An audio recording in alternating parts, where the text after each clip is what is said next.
Gracias, María Claudia Lacutir, por la amable invitación a participar en esta cumbre de AmCham, en la cual queremos, o se quieren los diferentes paneles, pues explorar no solo la situación o el panorama de cada uno de los distintos temas sociales que hemos tratado esta mañana y que seguiremos en la jornada, sino también identificar desde el punto de vista del sector privado cuáles pueden ser soluciones, caminos, preocupaciones que conecten esa problemática social, en el caso de nuestro panel es la seguridad alimentaria, con esos caminos.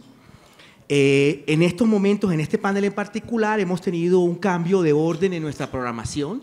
Estamos a la espera de la ministra de Agricultura, la doctora Cecilia López, que nos acompañará en cualquier momento, y en eso entonces generaremos de pronto un cambio para que la señora ministra pueda presentar su presentación, que se encontraba originalmente planeada antes de nuestro conversatorio.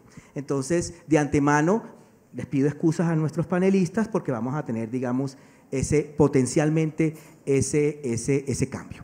Bueno, no voy yo a profundizar más el tema. La pandemia y otros factores que venían de atrás han afectado la fotografía de la seguridad alimentaria en Colombia, fotografía que ustedes me van a ayudar desde cada uno de sus puntos de vista a dibujar con una mejor precisión. Lo único que quiero decir en este punto introductorio es que cada vez los distintos instrumentos de medición, como por ejemplo la encuesta de calidad de vida del DANE, recientemente publicada por la Organización Nacional de Estadística, pues sigue pintando una fotografía compleja para la seguridad alimentaria en Colombia. Para el 42.7% de los hogares colombianos tuvo una preocupación el año pasado de no poder tener los suficientes alimentos. Y un 38%, más de 1 de cada 3 hogares colombianos, manifiestan ese instrumento de calidad de vida del DANE que se usa para el desarrollo de otras políticas públicas, haber sentido que su variedad de alimentos consumidos es poca. A eso se le añaden otros datos que aquí podremos compartir, que nuestros panelistas compartirán, que van, digamos, pintando esa fotografía compleja de la situación.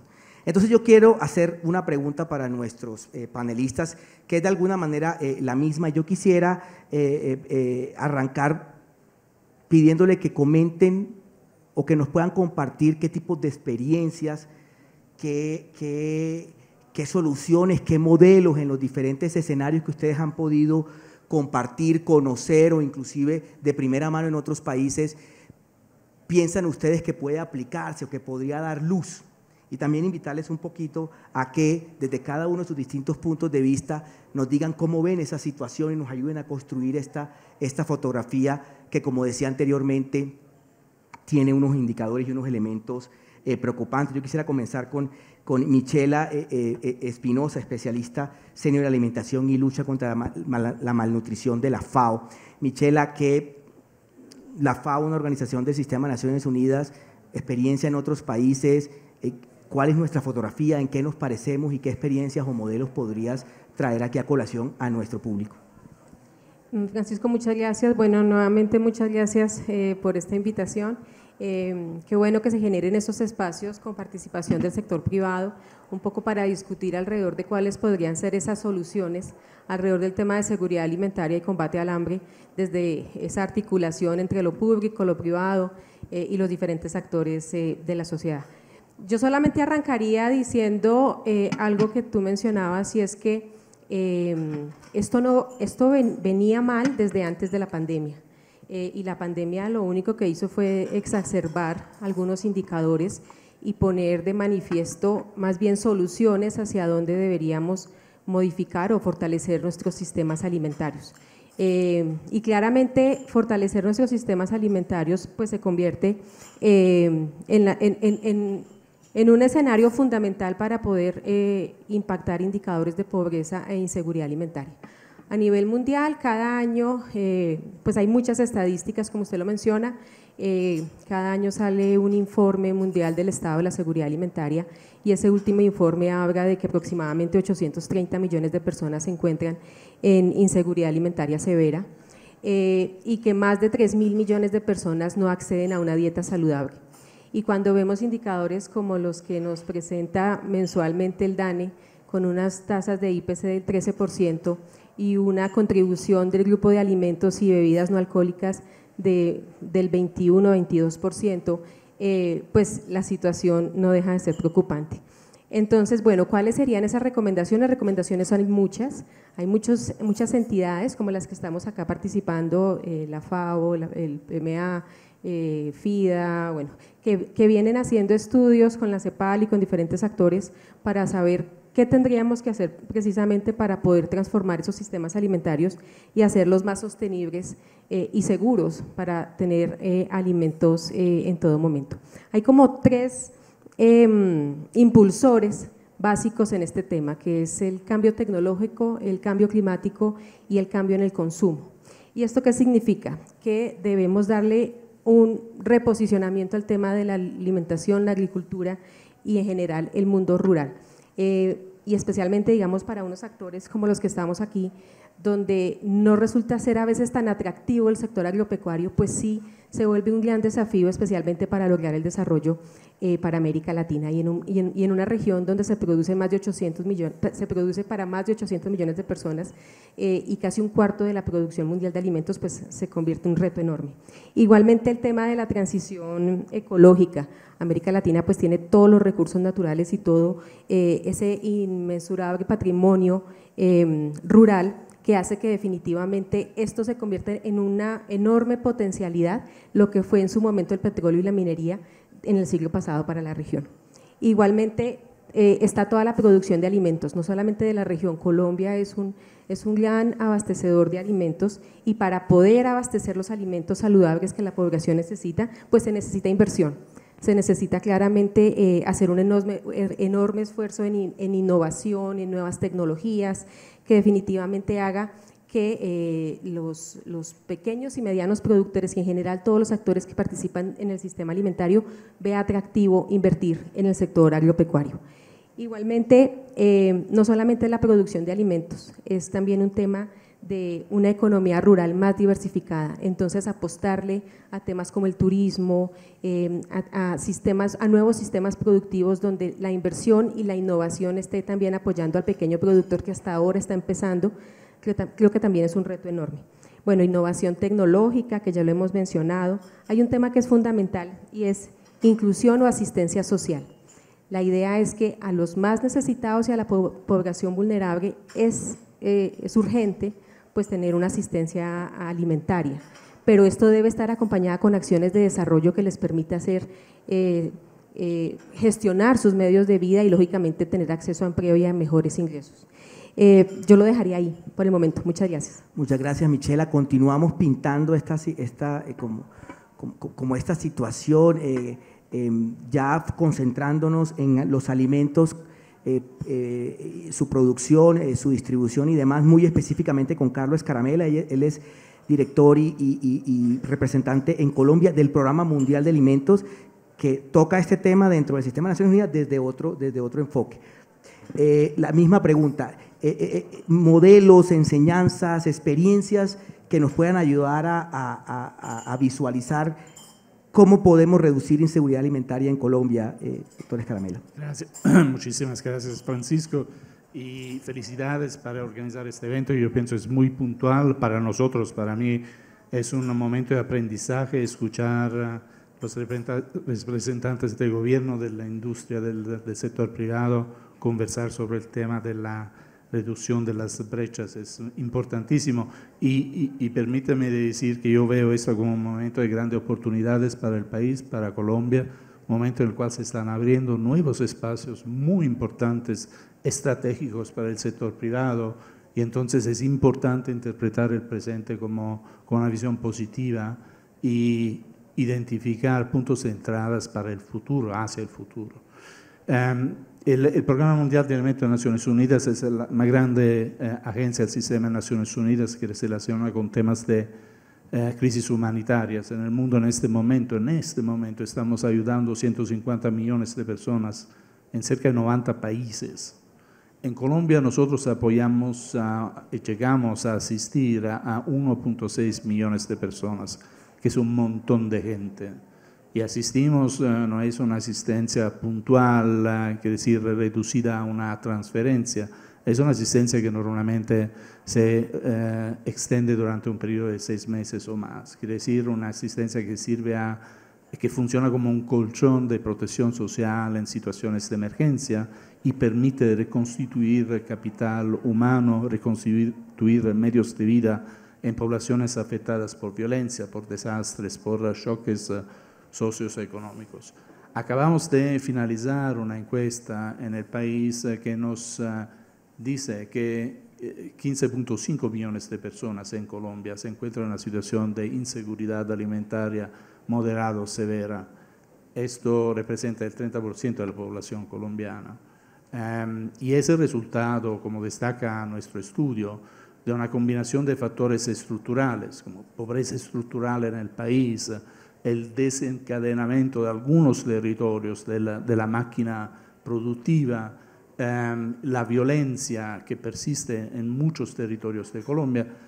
Estos factores combinados después con factores conjunturales, como exactamente hemos visto la pandemia, pero también el fenómeno de la niña que ha venido afectando el país, la alza de precios, la inflación. Todo eso ha generado un fenómeno de empobrecimiento fuerte en el contexto del país. Mucha gente, muchas personas han caído de un nivel de ingresos medios a un nivel de ingresos bajos y la recuperación todavía no ha llegado a ser finalizada, por lo cual estamos en una situación de sufrimiento del país. Y esto ha conllevado un poquito al fenómeno que tú mencionabas, Francisco.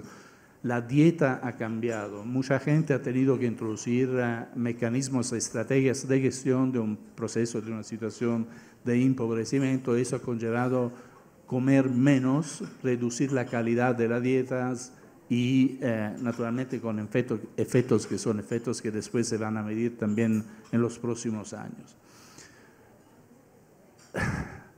Pensando a las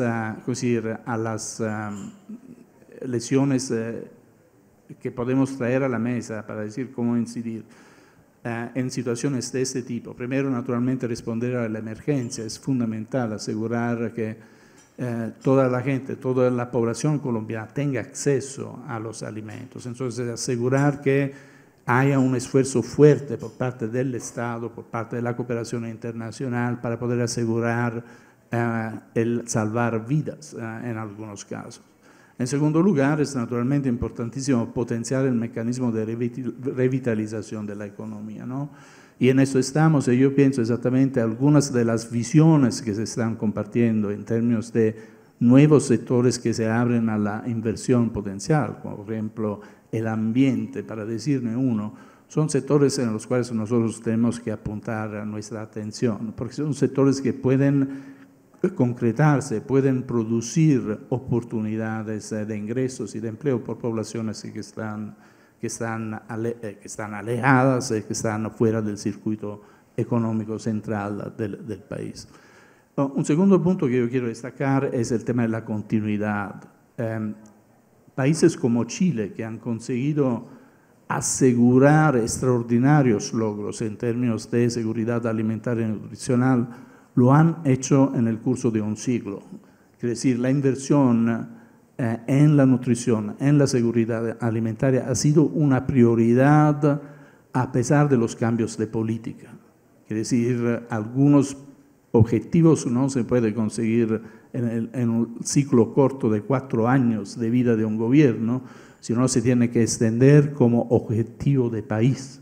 Y eso es muy importante. Algunas políticas públicas, algunas visiones de inclusión social y productiva tienen que tener, como decir, un amplio, ¿no?, espacio para poder producirse y realizarse. Otros países como Brasil, siempre en esta región, han tenido un impacto muy fuerte con programas, en el caso del país, Hambre Cero, programas que han sido concertados para fortalecer la integración de varios actores y sectores, producción, asistencia, programas de alimentación escolar, programas nutricionales, para producir un impacto sistémico en la sociedad con resultados muy positivos. Y tal vez mencionar un otro ejemplo de intervención desde la India, donde hay 1.300.000.000.000 de personas viviendo, 800 millones de personas en India reciben una asistencia a través de sistemas de protección social basados en alimentos. Y nosotros como PMA en este momento estamos apoyando a este país a afinar los sistemas de protección social para asegurar que se tenga una focalización muy fuerte y se tenga una integralidad en la intervención. Ese es un tema muy actual en Colombia, donde se está discutiendo cómo poder fortalecer e integrar varios mecanismos de intervención y de protección social. Gracias. Muchas gracias, Carlos Escaramela, Programa Mundial de Alimentos. Y cerramos esta primera ronda donde estamos tratando de dibujar esta fotografía de la seguridad alimentaria de Colombia con Jorge Luis Pacheco, presidente de Nitrofert. Jorge Luis, la misma pregunta, experiencias internacionales, modelos que quisieras compartir en este momento, y obviamente pedirte inicialmente que describas qué es Nitrofert para quienes de alguna manera no conocen, puedan entender qué es Nitrofert como empresa y cómo se insertan ustedes en esta discusión de seguridad alimentaria. Adelante, Jorge Luis. Muchísimas gracias, Francisco. Arranco con la pregunta y luego entonces aterrizo con la idea de Nitrofert. Siempre vemos experiencias en el extranjero y aquí hay grandes y poderosos ejemplos de cómo se pueden desarrollar procesos. Por ejemplo, hoy tenemos el principal índice de productividad del mundo en caña de azúcar. Más de 130 toneladas por hectárea se producen hoy en Colombia y somos ejemplo. Tecnicaña lo visitan agricultores, cañicultores del mundo para poder identificar esto. En café tenemos dos índices interesantes, no una productividad muy alta, tenemos productividades de 5 toneladas por hectárea, pero tenemos un valor agregado importantísimo en términos de calidad y es reconocido mundialmente y se paga un plus de precio, un factor importante de productividad. Estas dos industrias nos dan un poderoso ejemplo que cómo han logrado ellos este éxito a lo interno es por el encadenamiento productivo.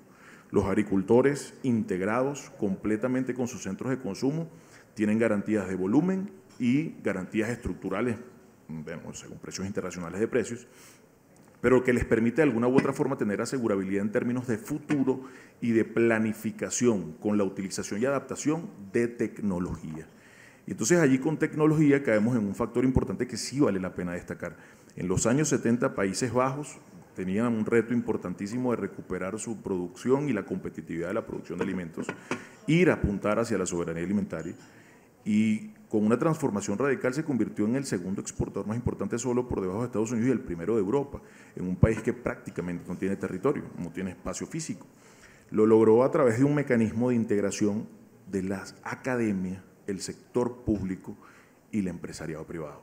Las universidades empezaron a funcionar con un 50% de los recursos públicos y el otro 50% encadenado directamente al mercado. Básicamente 25% producto de la comercialización de su ciencia y tecnología, de los proyectos de investigación que tenían que estar ligados al mercado para poder efectivamente generar una trazabilidad económica en su proceso de desarrollo, y el 25% restante lo otorgaba de manera directa el sector empresarial. ¿Para qué? Para garantizar de que la formación, la investigación y el desarrollo y la formación de esos nuevos talentos agronómicos estuviesen enfocados a cómo aplicar, desarrollar, tropicalizar, adaptar tecnologías hacia la productividad de alimentos, y lo lograron. Hoy son el país más tecnificado en términos de producción de alimentos y no solamente exportan los alimentos, sino que exportan la tecnología que desarrollan en su Food Valley, que es muy famoso, lo comparan con el Silicon Valley de California.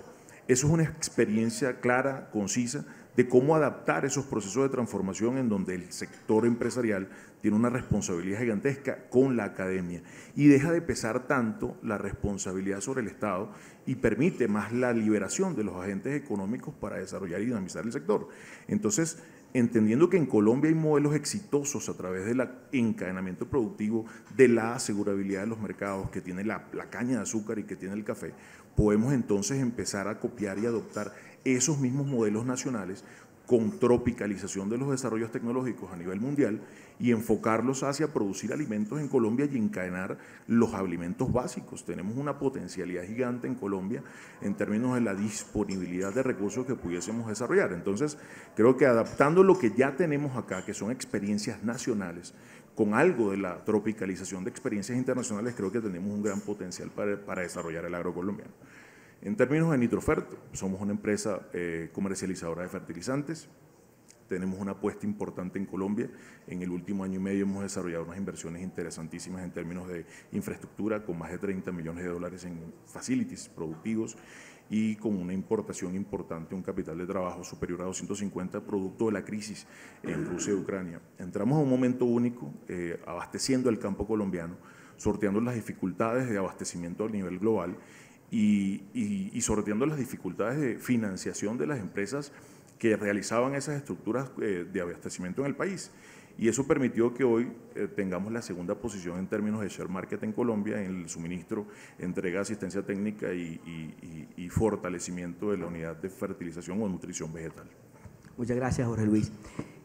Quiero aprovechar esta segunda ronda para que entremos en materia de lo que nos invita AmCham Colombia a destinar a esta cumbre, y es a reflexionar sobre en distintas problemáticas sociales, en el caso de nuestro panel, la falta de alimentos, que ya tomamos esa fotografía, y que discutamos un poco el papel del sector privado, las experiencias privadas, cuál debe ser ese rol, cuáles son las avenidas que desde el sector privado empresarial podemos ponderar, evaluar o analizar para cerrar esa brecha, para cerrar esa falta de alimentos que hoy afecta, pues, con todos estos números y estas estadísticas que acabamos de comentar aquí, a un porcentaje importante de hogares colombianos en las zonas urbanas y rurales. Quisiera comenzar con Carlos Escaramela esta ronda. Desde el sector privado, desde el Programa Mundial de Alimentos, ¿cuáles pueden ser esos espacios o esos caminos que el sector privado puede contribuir para el cierre de esta brecha, Carlos? Gracias. Una persona, una economista muy conocida y reconocida en este momento, se llama Mariana Mazzucato, habla de Mission Oriented Approach, quiere decir una visión compartida e inspirada por una misión, que es una modalidad estructural, una visión de un camino hacia adelante, hacia el futuro, por parte de sectores o por parte de países, ¿no? En el caso de Colombia, yo pienso que nosotros estamos en un momento muy propicio para pensar en un Mission Oriented Approach que pueda unir varios sectores de la sociedad, en particular el sector público y el sector privado, pero naturalmente la sociedad civil, en una visión del futuro que se centra o tiene como elemento importante, fundamental, también la lucha contra el hambre, la erradicación del hambre en el país.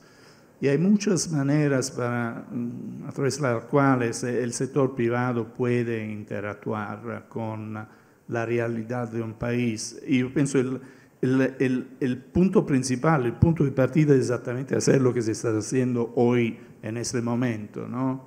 Crear momentos de concertación, momentos en el cual se puede compartir un pensamiento estratégico, se pueden ofrecer oportunidades, se pueden estudiar espacios donde el sector privado pueda efectivamente con confianza y también como un anhelo para contribuir a una visión inclusiva del país, entrar con su fuerza, con sus capacidades, con su poder transformador. Entonces yo pienso, primero, tener momentos de concertación estratégica es fundamental.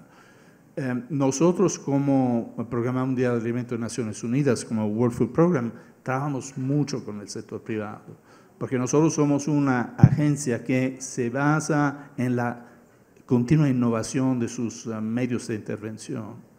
Nosotros trabajamos en Colombia, por ejemplo, gran parte de nuestra intervención se hace a través de transferencias monetarias, lo que quiere decir que nosotros trabajamos con todo el sector de los bancos, el sector financiero, y promovemos la inclusión financiera. Y haciendo transferencias monetarias a millones de personas, nosotros incidimos en los mercados, incidimos en la calidad de los productos, podemos orientar las compras.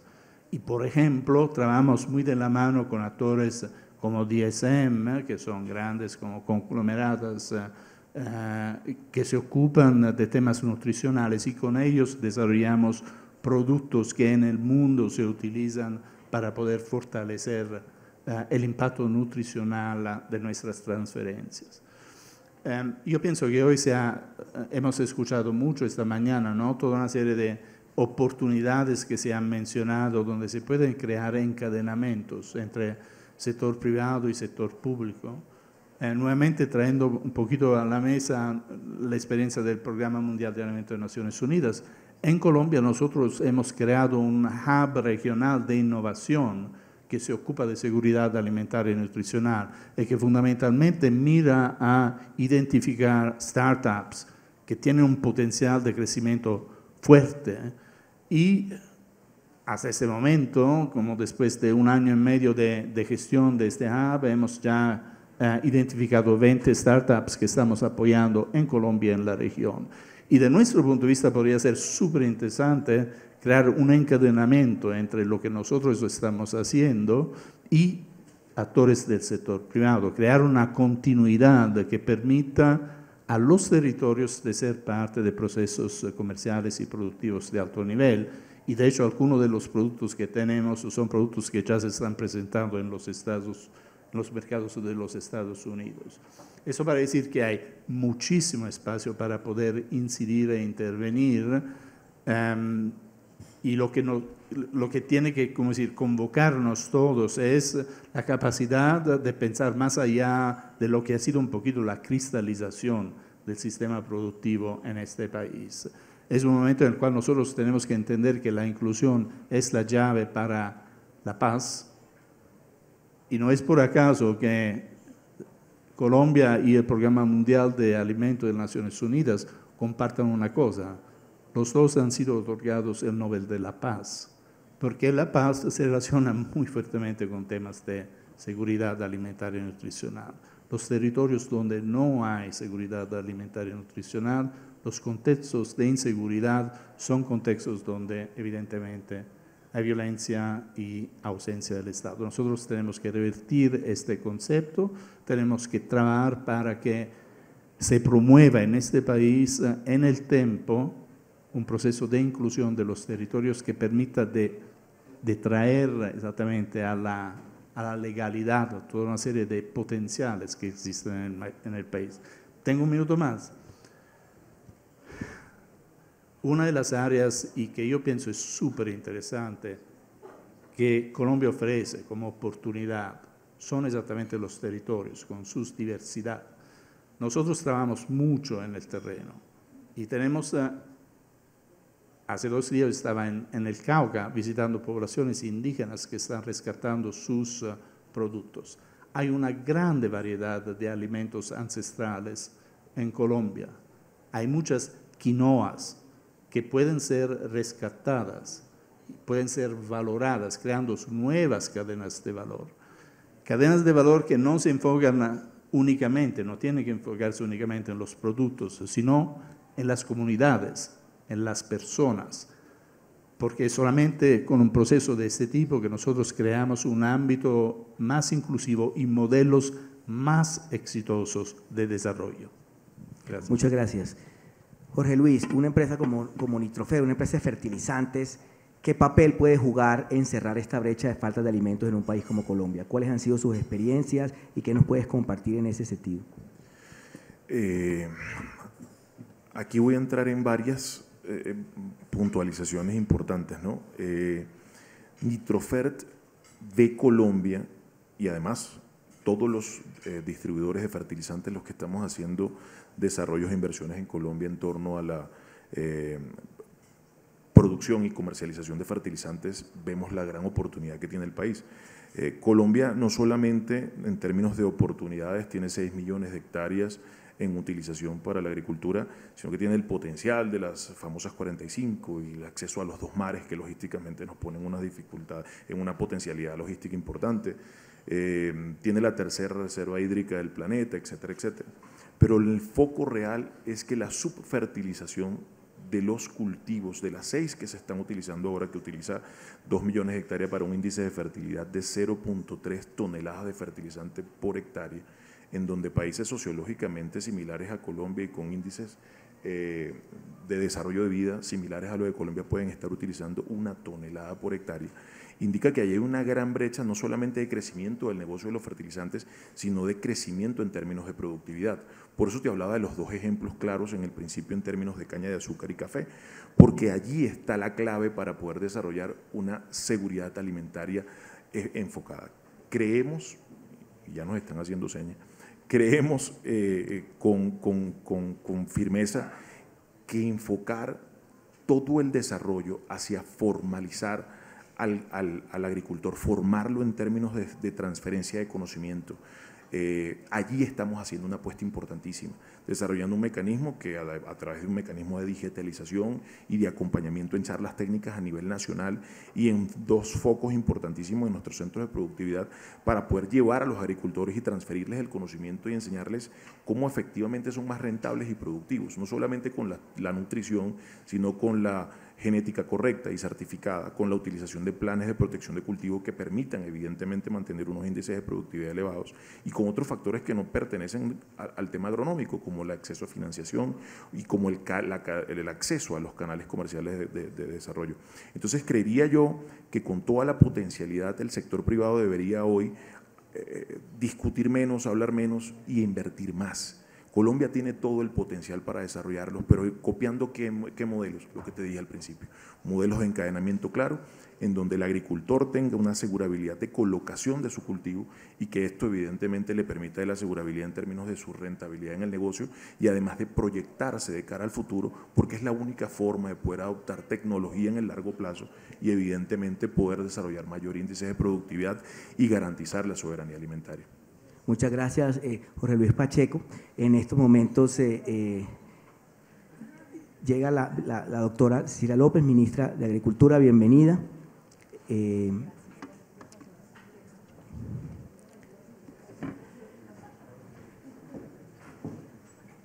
Retomamos entonces ese orden inicial.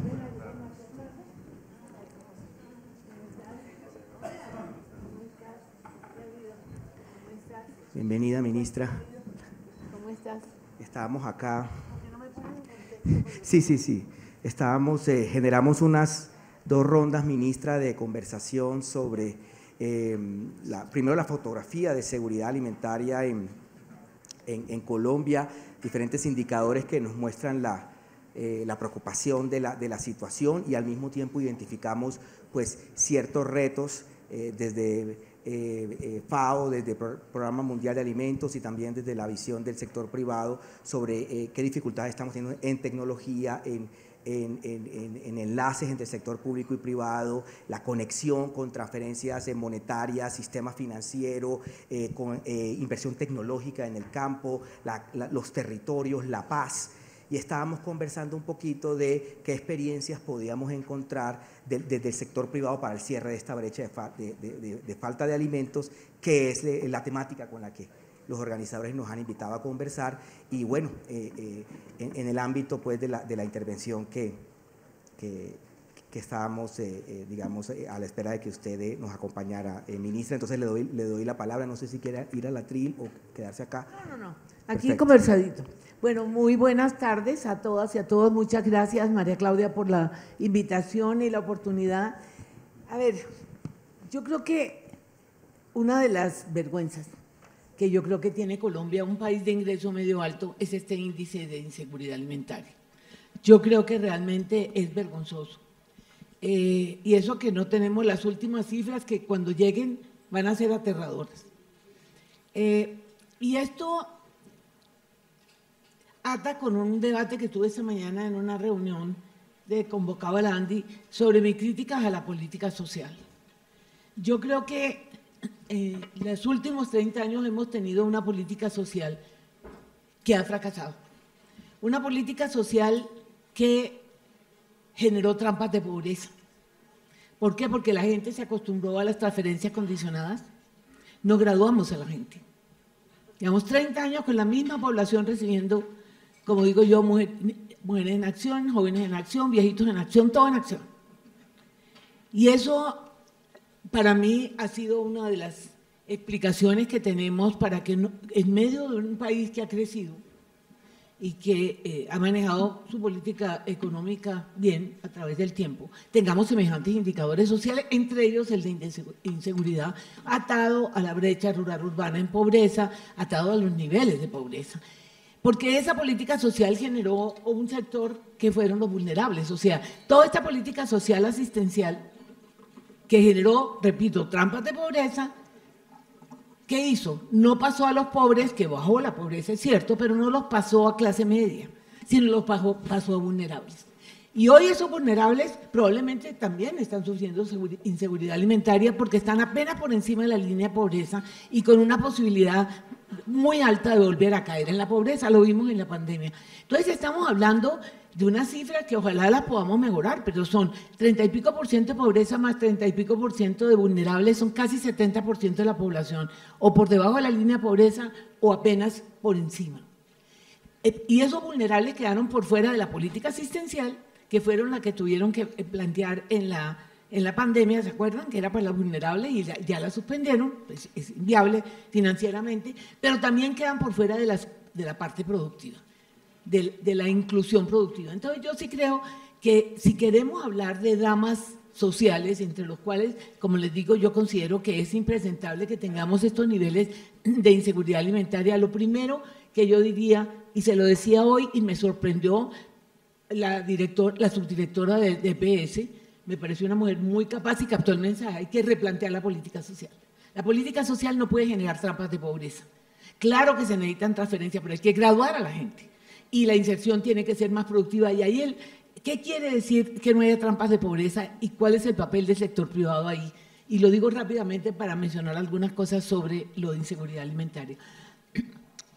A mí me impresionó y supe porque me tocó ayudar a mi nieta que está estudiando en Estados Unidos y está estudiando ciencia política y la pusieron a hablar de economía y estaba en pánico. Dijo, yo soy la única que le va pésimo en esta familia la economía. Qué vergüenza, abuela, ayúdame. Y era sobre la política social de Estados Unidos. Y ahí aprendí la lección. Saben que la política social de Estados Unidos es muy interesante porque su máxima es no generar trampas de pobreza. ¿Y saben qué consiste? En que gradúan a la gente y en que todas las vidas van a generar empleo. Y ahí es donde yo creo que el vínculo entre el sector público y el sector privado tiene que ser más fuerte. ¿Cómo hacemos para pasar de que la gente sobreviva y pueda comer a que se inserte productivamente? ¿Y quién genera el empleo? El sector privado. ¿Pero qué tipo de empleo?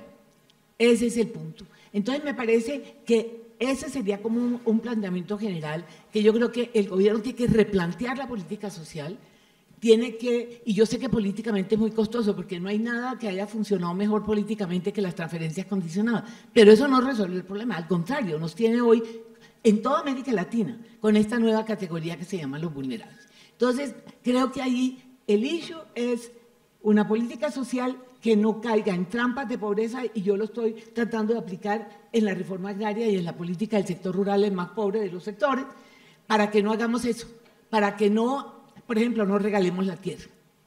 Solamente a la gente que tiene menos de 50 salarios mínimos de ingreso anual le vamos a dar la tierra gratis. De ahí para adelante pagan. Y pagan con un crédito subsidiado a largo, pero pagan. O sea, la gente tiene que sentir que tiene que producir. Y ahí, como les digo, ¿cómo hacemos ese vínculo con el sector privado? Ese sería como un marco general para la política social. Y lo otro es que ustedes me imagino que lo han dicho, o sea, el problema grueso de inseguridad alimentaria en Colombia es de ingresos. Yo estaba mirando las cifras que he compartido aquí con el presidente de la SAC, con que nos vemos por la mañana, al mediodía, por la noche, por la tarde, en todas partes estamos juntos. ¿O no, Jorge Enrique? Entonces, no está aquí, es que hay alguien muy parecido a Jorge Enrique, te estoy confundiendo. Ya, bueno, pero idéntico, de lejos eres idéntico. Bueno, no sé si esto es un piropo o no, eso lo deciden ustedes. Bueno, una cosa interesante, miren, a pesar de que el invierno ha sido muy fuerte y que al pobre sector privado le pasa de todo, la oferta agrícola no se ha reducido significativamente. Es más, los grandes costos del invierno fueron en café, que se inundó el 11% más o menos de la tierra cultivada, cacao, y las otras pérdidas fueron 3-4%. O sea, aquí el problema no es de oferta, en eso estamos todos de acuerdo. Es peor todavía, porque no es un problema de oferta, es un problema de ingresos. Ahora, donde se junta la oferta y los ingresos, ya lo sabemos, La Guajira. Es una vergüenza, ¿cómo no hemos podido resolver el problema de hambre de La Guajira? Es que es inconcebible, anoche en Consejo de Ministros todos nos damos látigo, no más. O sea, ¿cómo es posible que no somos capaces de darle el agua potable, el agua para producir, de ver cuáles son los proyectos productivos, que son 4, ¿sí? No es una gran gama, y no hemos podido resolver eso, o sea, ¿lo resolvemos o lo resolvemos? Esos temas puntuales lo sabemos, simplemente es cómo actuamos ahí. ¿Cuál es el papel del sector privado? Eso sí se los dejo a ustedes, no tengo ni idea, pero sí es una responsabilidad del Estado. El otro problema de la inseguridad alimentaria, que es de ingresos, ahí yo sí veo al sector privado. Miren, les voy a poner un ejemplo. ¿Cuántos dueños de grandes superficies hay aquí para saber cómo me va? No hay ninguno. Bueno, entonces, ustedes le pueden contar, pero ya el impacto es distinto. Miren, estamos haciendo lo de las cadenas, ¿cómo es que se llama eso? Cadenas rápidas, lo de los mercados campesinos. ¿Cómo se llama? Eso tiene circuitos cortos de comercialización. No me pararon muchas bolas, pero al principio cuando vi que el ministro esto lo planteó en un consejo económico del gobierno, y cuando vi que José Antonio Campo, no por amistad, sino porque le gustó la idea, me apoyó, dije, no, por aquí es. Vamos a hacer un esfuerzo mucho más sistemático en mercados campesinos, en zonas de ingresos bajos, en barrios bajos de las ciudades, donde tenemos que hacer muchas cosas. Uno, que sean permanentes, que hay un día a la semana que llegue, donde se les apoye desde el lado de la oferta, cómo mejoran sus productos, desde el lado de la demanda con unos videos diciendo, mire que lo que pasa, la diferencia de precios, etc. Y ahí tratamos de por lo menos hacer algo rápido en comercialización, que es una demanda de todos los pequeños productores. Pero las cifras que me tienen traumatizada son las que salieron del estudio, y ahí sí le pido un apoyo al sector privado. Miren, la diferencia de precios entre los mercados campesinos cuando está en una zona y las centrales de abasto son más o menos el 26%. Pero la diferencia de precios con las grandes superficies son casi el 300%. Obviamente son productos distintos, ¿sí? Son frutas lavadas, seleccionadas, que tienen que asumir costos administrativos, lo que usted quiera, pero es una diferencia gigantesca. Entonces aquí yo sí creo que hay que pensar en cómo mejoramos esto. Si los bancos fueron capaces de bajar las tasas de interés de las tarjetas y no se quebraron, ¿cómo es que no podemos hacer algo? Porque es que la inflación de alimentos, mire, no va a bajar tan fácilmente, y les voy a decir por qué. No es un problema de la oferta interna. El 85% de lo que consumimos de alimentos lo producimos en el país. Solamente estamos importando el 15%. De ese 85%, el grueso lo produce la pequeña agricultura. Yo no sé cómo lo hacen, porque ya les diré cuáles son las condiciones que he descubierto, que ahí también el sector privado puede jugar un papel. Pero lo interesante es que ese 15% que importamos explica el 65% de la inflación. ¿Por qué? Porque es el maíz, es el trigo, es la soya y son los insumos importados. Con la tasa de cambio, con todo lo de la guerra, con todo lo que ha pasado, explica el 60%. Entonces, aquí no hay un problema de oferta, pero sí hay un problema de precios. Entonces, claro, la tasa de cambio se está medio estabilizando, pero los precios internacionales de las commodities están bajando y todo, pero aquí hay que hacer un esfuerzo adicional, porque si el tema es de ingresos, por un lado tenemos que generar otro tipo de empleo, pero por el otro lado tenemos que frenar el crecimiento de precios. Y es ahí donde yo creo que el sector privado puede jugar un papel interesante. Pero vayamos al empleo. La crisis de la inseguridad alimentaria es un tema de ingresos. Luego es un tema de empleo, de la calidad del empleo. Esto no es a punta de limosnas. A punta de limosnas ya vemos lo que pasa. Entonces, a punta de generar capacidad donde el Estado tiene un papel que jugar, aumentar el capital humano, todo eso. Pero a la hora del empleo, yo sí creo que aquí al sector privado hay que hacerle un llamado y decir, bueno, ¿cómo hacemos? Y ahí sí hagamos una relación gobierno-sector privado. Yo creo que aquí en Colombia, y se lo digo yo que he pasado por tantos gobiernos, aquí nos las hemos arreglado para que las universidades estén en una torre de cristal produciendo cosas buenísimas que nadie lee. El gobierno cree que es el dueño de todas las cosas y cada vez se llena más de problemas. Y el sector privado allá yéndole muy bien, pero no hemos sido capaces, no siempre además, no hemos sido capaces de hacer una interrelación.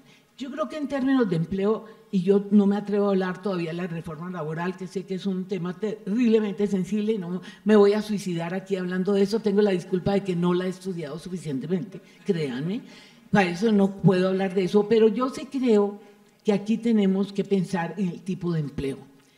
No voy a decir qué, pero acabo de verlo. Una empresa, un sector productivo del agro que ha sido muy exitoso, le paga a sus trabajadores un salario mínimo desde siempre. Son 30, 40 años de gran éxito y el salario mínimo que le paga a los trabajadores es eso, un salario mínimo que lo ha mantenido en su valor real, pero es un salario mínimo.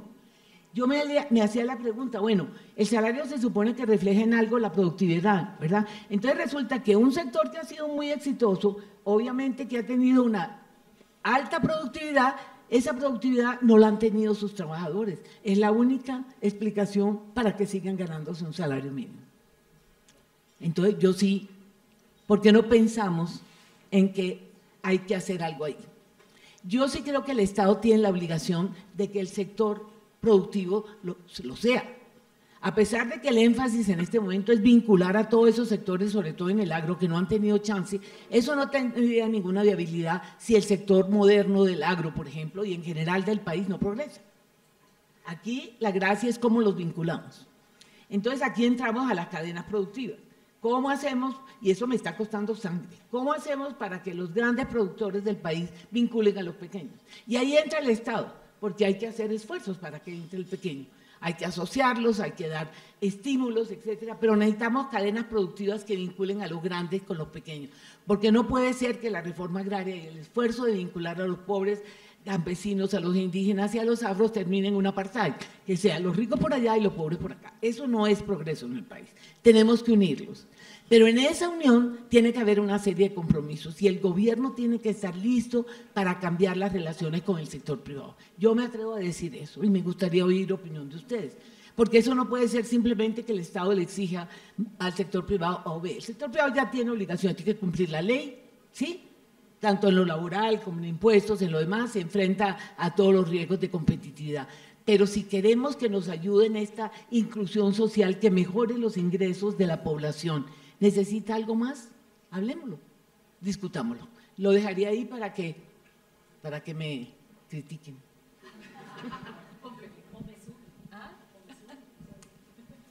Gracias, ministra. Bueno,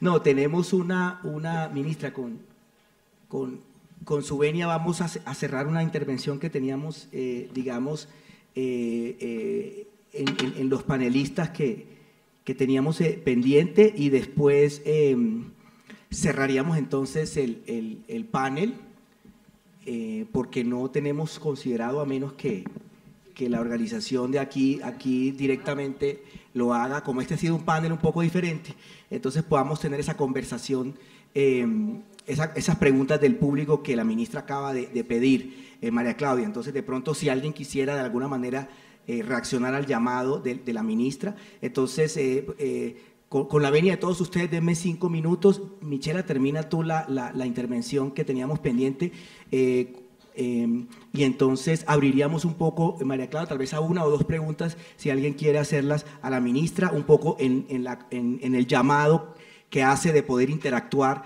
con el sector privado, en cuáles pueden ser soluciones o propuestas. Adelante, Michela. Bueno, queda muy difícil hablar después de la ministra porque es una vara muy alta y uno qué puede decir adicionalmente a eso, pero lo que iba a mencionar es que el sector privado, y bien lo acaban de mencionar, es un aliado estratégico para poder hacerle frente a los principales indicadores de pobreza e inseguridad alimentaria. Estamos solamente a 7 años para la meta del Objetivo de Desarrollo Sostenible y vemos los indicadores que tenemos. Y hay territorios, como lo decía el señor Carlos, hay territorios donde definitivamente las inversiones se hacen, las inversiones desde el gobierno nacional se vienen haciendo, pero no son sostenibles porque no hay ni acompañamiento técnico, no hay una real capacitación, educación, asistencia técnica, inversión en tecnología, en nuevas formas de traerle a los productores esos avances tecnológicos para mejorar su producción, y ahí el sector privado cumple un papel fundamental. Si bien el sector público debe invertir más en ciencia y tecnología, especialmente en este sector, y decíamos, ministra, al comienzo que todo lo que es el sector agro, los sistemas alimentarios cobran una alta preponderancia en este momento como fuente importante de desarrollo de capital, de una fuente importante de producción de alimentos, pero también de desarrollo económico. Y ahí es donde creo que es importante la articulación entre lo público y lo privado.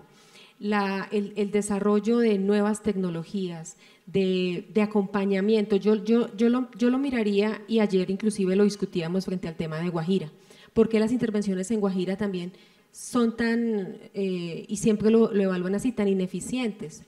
Es porque se hace la intervención, se deja a la comunidad luego de un periodo de vigencia de 1 año, que es donde están las inversiones del Estado, y se va, y ahí no hay acompañamiento posterior. No hay un compromiso del sector, del gobierno local, pero tampoco hay alguien que entre buscando unas nuevas oportunidades de inversión como turismo, como artesanías, porque sabemos que hay condiciones climatológicas y demás que no pueden ser propias para potencializar toda la producción agrícola, pero sí otras fuentes de ingreso. Entonces ahí hay muchas fundaciones, hay mucho sector privado que ha venido trabajando en territorios de manera sostenible durante varios años y hacen también una inversión importante que es en la educación en la primera infancia. Si a los primeros años a esta población que está en los centros etnoeducativos se les enseña cómo producir, cómo tener nuevas tecnologías, cómo hacer un manejo eficiente del agua, cómo hacer un uso eficiente de los recursos naturales, eso va en beneficio tanto de la productividad y de que se genere arraigo a nivel territorial para la producción. Yo lo dejaría ahí para no tener que repetir nuevamente lo que habíamos dicho anteriormente, pero creo que el sector privado, en términos de inversión, en términos de avance tecnológico y en términos de trabajo articulado con el sector público, puede hacer un gran cambio para el cumplimiento de los ODS. Muchas gracias. Y ya cerrando, no sé si alguien del público quiera intervenir. Tenemos espacio, que hay varias. Aquí tenemos una y luego una segunda, y ya para no desordenar aún más la cumbre, entonces cerraríamos nuestro panel de seguridad alimentaria y desarrollo social. Adelante. Buenas tardes, hola ministra, María Paula Cano de PepsiCo. Nosotros somos grandes compradores de papa y plátano en el país y ya venimos trabajando con modelos asociativos en diferentes regiones, en Boyacá, en Risaralda, vamos a iniciar uno próximamente en Nariño. Lo que vemos es que necesitamos generar mayor escala a estos proyectos. Nosotros ya venimos linkeándolo con la cadena de valor, venimos trabajando con agricultura por contrato, pero estamos trabajando cerca a nuestros centros de producción porque también la logística se vuelve muy compleja cuando queremos ir a territorios mucho más alejados. Y también otra barrera que estamos viendo es cómo también nos trabajamos con otras organizaciones, tanto el sector privado como gobierno, academia, y eso ha sido un poco difícil de articular en aras de generar mayor escala en estos procesos. Entonces, no sé también cómo nos puede ayudar el gobierno para avanzar más rápidamente en esta articulación y tener mayor impacto en el país. ¿Le puedo hacer una pregunta chiquitica? Sí. ¿Ustedes le financian el crédito a los productores de papa? Nosotros tenemos agricultura por contrato y también tenemos proyecto de semilla. Pero entonces, sí le financian sí, el crédito. Bueno, yo ahí tengo una crítica violenta. Yo tengo una crítica para la agroindustria violenta. Resulta que descubrí que todo el esfuerzo que todos los gobiernos han hecho por tener líneas de crédito baratas para el sector agropecuario van a la agroindustria. Y la agroindustria le da crédito a quienes le suministran los productos, a unas tasas superiores a las que reciben. Y los campesinos se someten a eso, los productores, no sé si es el caso de la papa, pero sé que es el caso del arroz, se someten por dos razones. Una, porque no son sujetos de crédito, y este no es un crédito formal. Y segundo, porque les compran la cosecha. Entonces, a mí me parece eso terrible. Lo que estamos haciendo con las líneas que sacamos y con la redefinición de pequeño, que es que tengan menos de 50 salarios mínimos de ingreso al año, llegarle a los chiquitos, porque los chiquitos le está llegando a la agroindustria, pero con tasas de interés del 25-30%, cuando nosotros podemos ofrecer 15% de tasa de interés, 8%, 9%, y a ustedes se les llega, no sé en el caso de ustedes de la papa, pero en general a la agroindustria con las líneas de Finagro se les llega con un crédito subsidiado. Entonces tenemos que romper esa relación. Esa es mi preocupación con la agricultura por contrato, que tiene una filosofía que debe ser, pero nosotros tenemos que llegarle con el crédito barato y romper esa línea, porque mucha de la agroindustria lo que hace es que les da los insumos al precio que ellos quieren, les pone una tasa de interés más alta de la que el gobierno subsidia y finalmente les compra la cosecha y nadie interviene en los precios. Entonces, ese es un modelo que me interesa sentarnos a conversar, porque ahora que le vamos a llegar a los pobres, le quitamos a ustedes ese problema, tenemos que legitimar que ellos puedan ser usuarios, porque muchos de ellos están endeudados, pero se les quita ese peso, pero al mismo tiempo tenemos un impacto de mejores ingresos para los productores. ¿Okay? Muchas gracias, ministra. Ya viene el micrófono. Gracias. Muchas gracias, muy amable. Axel Murillo, del Estudio Legal Hernández. Y yo quiero hacer una observación con respecto a todas las intervenciones de esta mañana, y es que me llama la atención la falta de cifras en los análisis, pero especialmente quiero llamar la atención la falta de cifras sobre la población y sobre demografía. Creo que se ha soslayado el hecho de cómo la población colombiana no ha crecido como se esperaba en esas proyecciones, y cómo uno de los factores para combatir contra la pobreza o para generar mejor crecimiento es precisamente el crecimiento de la población. Lo hemos visto en Nigeria, lo hemos visto en China, en los grandes países asiáticos. El crecimiento de la población está ligado a la productividad, y aquí se ha soslayado ese aspecto fundamental. Entonces me gustaría saber cómo en los análisis que han realizado, cómo se compagina este aspecto poblacional. Muchas gracias. Gracias. Sí, yo creo que yo en mi vida anterior fui demógrafa. Entonces yo tengo un sesgo a favor de la información y de los datos de población. Pero es que miren, el último censo agropecuario que se hizo en el 2014, hacía 40 años no se hacía un censo. Y en este momento estamos usando cifras del 2014, cuando sabemos la dinámica de la población rural. Lo único que sabemos es que las mujeres se están saliendo rápidamente y se están saliendo los jóvenes y quedan los viejos y los niños. Es más, le doy un dato, hay 8 millones de hectáreas que están en manos de los jueces, de la gente que perdió su tierra en el conflicto. ¿Y sabe qué está pasando? Se están muriendo todos, porque toda esa población del conflicto que perdió la tierra tiene más de 70 años. O sea, yo estoy de acuerdo con usted, las cifras son muy importantes, pero ¿sabe cuándo cada cuánto estamos haciendo un censo agropecuario? ¿Cada 40 años? Ya no lo hicimos cada 10 años, ha debido ser el año entrante, no va a ser el año entrante. Vamos a tratar que sea en el 2025. Pero no hay cifras sobre el sector rural. Mire, ahora que necesito discutir con la ministra de Trabajo la reforma laboral, no encontré un análisis serio sobre la situación laboral del campo. No hay un especialista en ese tema, no hay cifras. La última misión que hizo nuestro famoso economista mexicano no tocó casi el campo. Yo comparto con usted, creo que sin cifras es imposible. Muchas gracias, ministra. Y con esta intervención finalizamos este panel de seguridad alimentaria y desarrollo social. Muchas gracias a Michelle Espinosa de la FAO, Carlos Escaramela del Programa Mundial de Alimentos, Jorge Luis Pacheco de Nitrofer y la doctora Cecilia López, ministra de Agricultura. A María Claudia de la Cutir por la flexibilidad en esta metodología y a todos ustedes por su paciencia. Gracias por acompañarnos en este panel. Un aplauso, por favor, para nuestros panelistas. Ministra, muchas gracias.